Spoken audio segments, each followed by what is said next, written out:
সুপ্রিয় দর্শক মণ্ডলী, আসসালামু আলাইকুম। কে কেমন আছেন ভিডিওর কমেন্টে জানান। আমিও খুবই ভালো আছি।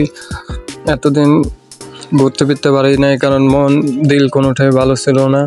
হঠাৎ করে আমাদের এক ফ্রেন্ডের বাইক অ্যাক্সিডেন্টে মারা যায়, তার জন্য 2-3 দিন মনটা খুবই খারাপ ছিল।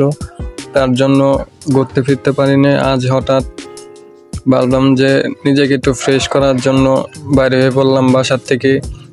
রিক্সাতে উঠে গেছি একটু ঘোরাফেরা করার জন্য। বেশি দূর যাচ্ছি না, আমাদের এলাকার আশেপাশেই একটা সুন্দর জায়গা আছে যে জায়গায় মনটা খুবই ফ্রেশ হয়, সেই জায়গায় যাচ্ছি। আপনারা ভিডিওটি দেখুন, দেখলেই বুঝতে পারবেন জায়গাটা কত সুন্দর ও কত মনোরম পরিবেশ। মানে মাইন্ডটা ফ্রেশ করার জন্য পারফেক্ট একটা প্লেস। সেই জায়গাতে যাচ্ছি, আমার সাথে আমার ফ্রেন্ড যাচ্ছে আসাদ, দুজন মিলে রওনা দিলাম। অনেকক্ষণ চলার পরে ফাইনালি সেই প্লেসে আমরা চলে এসেছি। দেখেন প্লেসটি কত সুন্দর। এই যে গেট দিয়ে প্রবেশ করছি।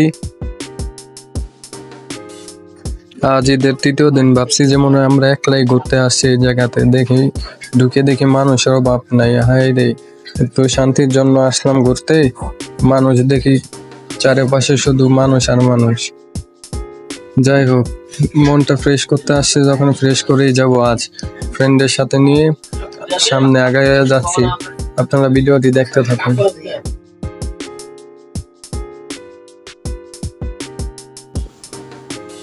হ্যালো গাইস, আমার পিছনে যে বিল্ডিংটা দেখতেছেন, দীর্ঘ 500 বছর শুনেছি আমরা ছোট থেকে দেখতেছি এই বিল্ডিংটা এইভাবে পড়ে রয়েছে। এটার ভিতরে না কেউ বসবাস করে না কেউ থাকে, বিল্ডিংটা এইভাবেই পড়ে রয়েছে। শুনেছি এই বিল্ডিংটা ছিল 4 তলা, এখন বাকি তালা হয়ে গেছে জানি না, শুধু একতলা দেখা যায়। আপনারা কি ভাবছেন সত্য? এটা মিথ্যা কথা। বিল্ডিংটা করেছে কিন্তু মালিক নেই, কেউ থাকে না, বুঝছেন? কিন্তু আপনাদেরকে দেখানো ছিল, তার জন্য আমার ব্লগে এটা আমি উঠিয়ে তুললাম।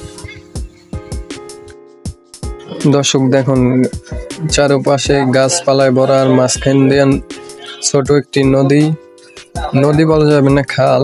সেই খালের মাঝখান দিয়ে আমরা হেঁটে যাচ্ছি, খুবই সুন্দর। মনটা যেতে যেতে ফ্রেশ হয়ে গেছে। ওই জায়গাতে যাওয়ার আগেই এখানে একটা ছোট ব্রিজ, আর ব্রিজের সামনে একটা ঝালমুড়িওয়ালায়, দুজন মিলে ঝালমুড়ি খেয়ে নিলাম। সামনে দেখুন, আরো এখানে আসে তো আরো বেশি মাথা নষ্ট হয়ে গেছে। লটকল দেখলাম, আর এখানে নৌকাতে মানুষ ওঠার জন্য দেখি পুরা ভিড় লেগে আছে। তার জন্য আমরা এখানে আর থামলাম না, আমরা আরো সামনে চলে গেলাম।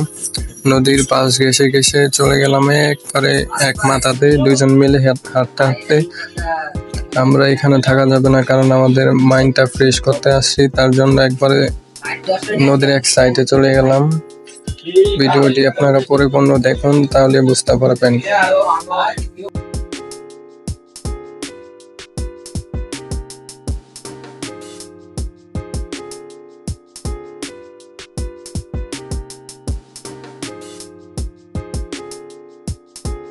ভাবছিলাম নদীর এক সাইডে গেলেও মনে হয় মানুষজন থাকবে না, সেই জায়গাতেও দেখি মানুষজনের অভাব নাই। পুরা মানে আজকে আমাদের মাইন্ড ফ্রেশ হতে পারবোই না। তার জন্য দুই বন্ধু একসাথে বসে রইলাম কিছুক্ষণ, যে কি করা যায়, কোন সাইডে যাওয়া যায় সেটাই ভাবতেছি। ভাইবা দেখা যাক কি করা যায়। আর আপনারা ভিডিওটি দেখতে থাকুন।